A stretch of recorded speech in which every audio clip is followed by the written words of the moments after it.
이제 투자 패러다임이 위기를 기회로 바꾸는 이런 식으로 바뀌어야 된다라고 말씀을 하시는데 이게 구체적으로 어떤 이야기인가요? 그러니까 구조적으로 전 세계가 우리나라뿐만 아니라 저금리거든요. 근데 요새 세계 경제에서 가장 큰 문제는요. 2008년 글로벌 금융위기 전 세계가 엄청난 돈을 풀었거든요. 네. 근데 도대체 물가가 안 오릅니다.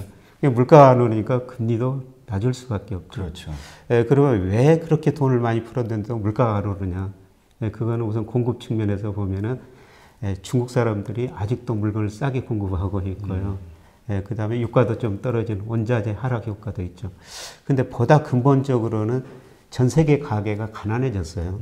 얼마 전에 그 맥킨지 보고서 보니까요. 부모보다 가난한 자식 세대.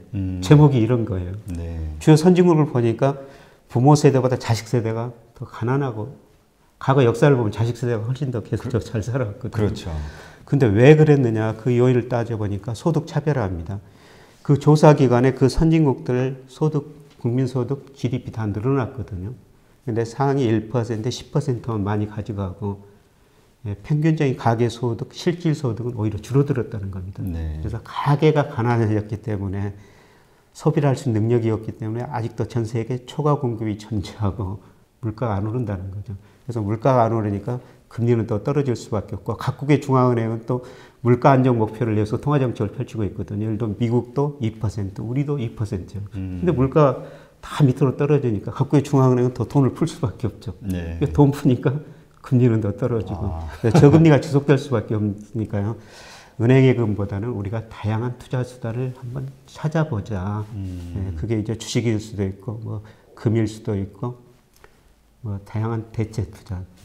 근데 요새 그 대체 투자가 좀 문제가 발생할 것 같습니다. 아, 어떤 문제요?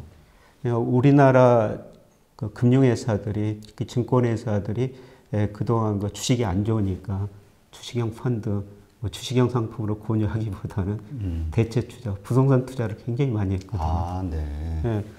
그래서 최근 그 통계를 보니까 세계 주요 그 부동산 투자의 가계는 중국이었어요.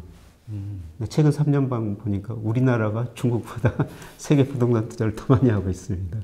근데 최근에 그 미국 주택 가격도 떨어지고 있고 상업용 부동산은 좀 더 빨리 떨어지고 있거든요. 네. 런던 집값도 많이 떨어지고 부동산 경기가 거의 전 세계적으로 정점을 치고 하락 국면이라고 보고 있습니다. 근데 우리가 그쪽으로 지금 너무 많이 투자해 놨거든요. 저는 이게 조만간 문제가 발생하지 않을까 그렇게 보고 있습니다. 그 세계의 그 부동산 값을 올리는데 또 우리 연금이 또 한 1조를 한 게 아닌가요? 예, 그렇죠. 근데 지금 한국도 부동산 가격이 지금 갑자기 올해 들어서 폭등하기 시작했잖아요. 예. 그럼 지금 현재 이 한국 경제의 상황은 어떤가요? 우리 경제는 구조적으로 그 저성장 국면에 들어서고 있어요. 네. 예, 지금 제가 추정해 보니까요, 우리나라 잠재 성장률 한 2.7%거든요. 뭐 잠재 성장률은 잘 아시피 뭐 노동 자본 등 생산 요소를 안정 고용했을 때 생산할 수 있는 능력, 혹은 인플레이션을 유발하지 않고 성장할 수 있는 능력, 2.7%로 떨어졌어요. 그런데 현대경제연구원에서 가장 최근에 우리나라 잠재 성장률 추정해 놨는데요. 뭐 현재는 거기서 한 2.5% 정도 보고 있습니다. 저보다 좀 더 낮게 보고 있는데, 그런데 2026년 이후로는 2% 이하로 떨어진다는 거거든요. 경제가 성장하려면 노동이 증가하고 자본이 증가하고 생산성이 증가해야 되는데 이미 노동은 감소세로 돌아섰어요. 실제 일하는 인구가 15세, 64세 인구인데요. 이게 2017년부터 줄어들기 시작했고요. 올해부터는 인구 자체가 줄어들 거라는 겁니다. 그러면 기업들이 자본 스탁 많이 가지고 있어가지고 더 이상 투자를 크게 늘릴 것 아니다. 그렇다면 우리나라 잠재 성장이 올라가기 위해서는 생산성이 올라가야 되거든요. 그렇죠. 사회적 대통합이 필요한 시기라고 그러는데요. 근데 요새 보면 국민분들이 전부 좀 다른 생각을 하고 있는 것 같습니다. 요새 많이 좀 흩어져 있죠. 강화문, 서초동, 여의도, 그 다음에 뭐 CEO, 근로자 다 다른 생각을 하고 있습니다. 네. 정말 그 생산성을 늘려가지고 사회적 대응이 필요한 시기인데요. 이렇게 보면은 우리 경제가 잠재 성장률이 계속 떨어진다는 게 맞을 것 같고요.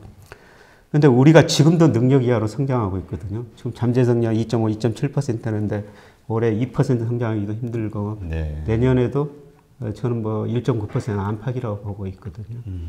그래서 구조적으로 우리나라 잠재 성장이 떨어지는데 이걸 한번 올려야 되는데 참 올리기가 쉽지 않을 것 같습니다. 그런데 어떻게 하다가 이렇게 구조적으로 저성장의 늪에 빠지게 된 건가요, 한국이? 결국 인구 문제인 것 같아요. 아, 예. 출산율 예, 문제 예. 때문에요. 그러니까 제가 경제를 대학 들어가지고 지금 40년 가까이 공부하면서 깨달은 것은 경제의 모든 비밀이 인구에 있구나. 임 대표님처럼 젊어야 소비도 투자도 많이 하는데 저처럼 나이가 들면은 좀 아끼고 살 수밖에 없거든요. 얼마 전에 이 방송에서 전 대우증권 홍성국 사장이 나와서 네, 방송한 거 봐주셨습니다만 네, 네. 그분이 그 수축사회라는 책을 써가지고 그 책이 계속 꾸준히 스테디셀러가 되지 않습니까? 네. 그러니까 우리가 그동안 학장사에 살았어요. GDP도 커지고 우리 회사 다니면서 월급도 오르고 자산 가격도 오르고 그랬는데 앞으로는 수축사에 들어설 수 있다고 보고 있거든요. 그 핵심이 가장 큰 게 인구라고 보고 있습니다. 그래서 인구가 증가해서 소비도 많이 하고 생산 노동력이 투입돼 가지고 잠재 성장률이 올라가는데 그게 줄어들고 있다는 겁니다. 예, 그게 문제고요. 그다음에 우리가 고성장 시대를 살면서 기업들이 너무 많은 투자를 해놨어요. 네. 근데 요새 사실 우리 경제에서 제일 부진한 게 투자거든요. 뭐 이번 정부가 투자 심리를 위축시켰다. 언론에 뭐 이런 평가도 많이 있지만은, 예, 저도 사회이사도 하고 기업 관련 일을 많이 하고 있습니다만은 가서 보면은 기업들이 투자할 데가 없으니까 투자를 안 하는 거예요. 돈 벌 곳이 없으니까. 돈 벌 곳이 있으면 투자해서 하죠. 뭐 정부 규제 필요 없이 투자를 하죠. 근데 그렇게 지금 마땅한 투자처가 없다는 겁니다. 그래서 기본적으로 노동력이 감소하고, 그 다음에 자본 수탁 증가세 둔화되고, 그 다음에 생산성이 증가하지 않고 있거든요. 그래서 구조적으로 잠재 성장이 떨어진 거예요. 우리나라가 역대 대통령 집권기간 연평균 경제 성장률을 보면요, 이렇게 계단식으로 대통령이 바뀔 때마다 한 단계 한 단계 계속 하향으로. 예. 제가 어떤 방송에 나와서 그 이야기를 했더니 어떤 진행자께서 그러면 우리나라 대통령 바뀌지 말아야 되겠네요. 이런 농담을 하던데. 네. 참 문제입니다. 네. 그러면 그 해결책으로 이제 생각해 볼 수 있는 게 여러 가지가 있을 텐데요. 네. 어떤 분은 이제 미국의 경우를 들면서 미국이 사실 전 세계에서 이민자를 받아들이면서 네. 계속 그 어떤 좋은 상황을 유지하잖아요. 네. 근데 한국 같은 경우도 현재 그 외국인 노동자들이 들어온 게 200만이 넘는다 뭐 이런 얘기도 있고요. 근데 그것이 좀 저임금 근로자다 보니까 한국 경제는 도움이 되지 않고 오히려 해가 된다라는 분도 있고 이민 자체를 좀 부정적으로 반대하는 분도 있고 좀 여러 가지 의견이 있는데 교수님은 어떠세요? 그거는 좀 문화적 측면인 것 같은데요. 네. 사실 말씀하셨지만 미국은 그렇게 해외 이민자들이 정말 세계적으로 우수한 사람들이 미국 와서 일을 하면서 미국 생산성을 높여주고 있는 거거든요. 그렇죠. 그런데 일본이 지난 90년대부터 장기 불황에 빠졌는데 일본은 그게 폐쇄적이에요. 우리나라도 똑같이 상당히 문화적으로 폐쇄적인 것 같습니다. 물론 여기 근로자들이 와가지고 좀 우리 여러 가지 어려운 일들을 해주고 있습니다만은, 예, 우리나라도 그런 문화가 좀 미국식보다는 일본식으로 가까운 것 같습니다. 우리도 순혈주의를 너무 고집하죠. 단일 민족. 네, 그런 것 같습니다. 그럼 이런 상태에서는 출산율을 우리 자체적으로 늘릴 수 있는 방법을 찾을 수밖에 없겠네요. 예, 출산율을 늘려야 되는데요. 사실 우리나라처럼 출산율이 낮은 나라가 거의 없죠. 그래서 학계 출산율이라고 그러는데요. 학계 출산율이라는 게 뭐냐면 임신 가능한 여자분들이 애를 몇 명 낳느냐 이것인데요. 인구가 유지되려면 2명 이상 낳아야 돼요. 근데 우리나라 올해 보니까 지금 0.9 정도로 떨어져 있거든요. 그러니까 뭐 영국의 옥스퍼드 한 교수가 뭐 지구상에서 가장 빨리 사라질 나라가 한국이다. 그래요? 출산율이 이렇게 심각한 거죠. 네. 네, 그래서 저는 뭐 강의할 때마다 여성분들 좀 힘드시고 또 결혼하신 분들 좀 빨리 결혼하세요. 그 짐 노저스 이야기를 해요. 짐 노저스가 불인 차이나 이런 책을 쓰면서 저는 기는 두 가지 때문에 행복하다 이런 이야기를 했거든요. 첫 번째는 늦게라도 결혼해서 살아보니까 참 행복하더라. 결혼하신 분 빨리 결혼하세요. 네, 그 다음에 4살 난 딸이 중국어를 배우니까 더없이 행복하더라. 그 4살 난 딸한테 중국어를 가르치기 위해서 그 주제를 미국에서 싱가포르로 옮겨버렸다. 네. 사실 우리나라 인구 문제 정말 심각합니다. 뭐 갑자기 좀 이렇게 약간 죄책감이 드네요. 책임감 좀 가지셔야 할 것 같습니다, 네. 대표님. 그러면 한국 증시는 어떻습니까? 매력이 있나요? 투자 매력이?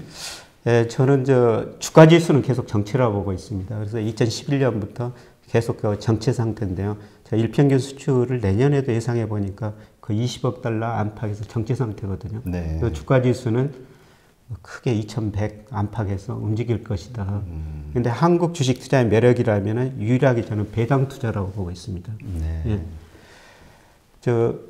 우리 기업들이 그 이익을 좀 그동안 많이 냈었거든요. 그래서 우리 정부가 뭐 기업소득 한류제라고 그러죠. 기업들한테 임금 올려달라, 고용 투자 늘려달라, 배당 늘려달라. 지난 정부부터 이렇게 요구하고 있거든요.